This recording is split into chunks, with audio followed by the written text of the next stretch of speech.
Sa araw na ito ay ating ginugunita si Santo Padre Pio ng Pietrelcina. Maliwanag pong nating narinig sa ating ebanghelyo sa araw na ito ang talinhaga tungkol sa ilaw na hindi dapat itinatago kapag nasindihan na.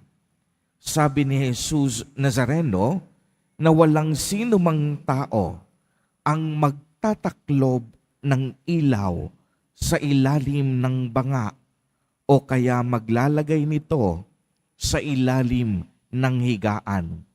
Sa halip, ang ilaw ay dapat ilagay sa isang patungan upang ito ay makita ng tao at makapagbigay ng tunay na liwanag. Ano po ang ibig sabihin dito ni Jesus Nazareno?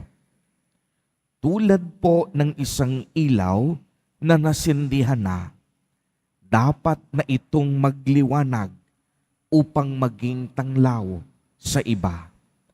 Tayo pong mga nabinyagan sa ilalim ni Jesus Nazareno ay pinawalang sala na sa kasalanang ating minana.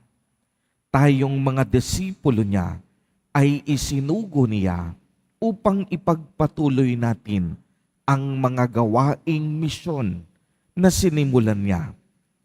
Huwag nating ikahiya ang pagiging Kristiyano.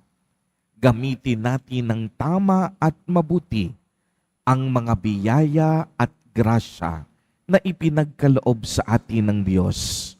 Kaya naman, masasabi natin na ang ating ebanghelyo sa araw na ito ay akmang-akma sa ating pagdiriwang sa kapistahan ni Santo Padre Pio, na kung saan ang kaniyang buhay ay nagsilbing liwanag sa karamihan.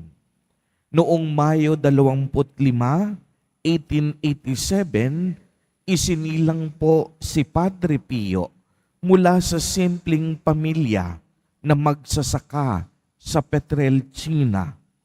Pumasok siya sa nobisyado ng mga prailing Capuchino sa gulang na 15. Mayroon siyang mahinang katawan, ngunit matatag na kalooban, at siya ay naordinahan bilang pari taong 1910. Ika-20 ng Disyembre 1918, lumitaw sa kaniyang katawan ang 5 sugat ng paghihirap ng Panginoon.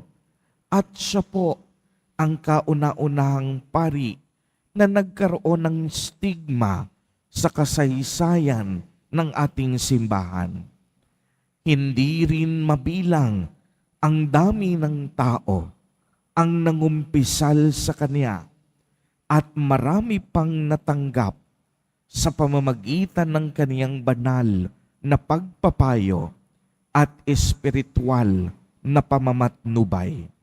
Naging tatak ng kaniyang buong buhay ang mahabang oras ng pagdalangin at patuloy na pamumuhay sa kawalang rangya at pagkakait sa sarili.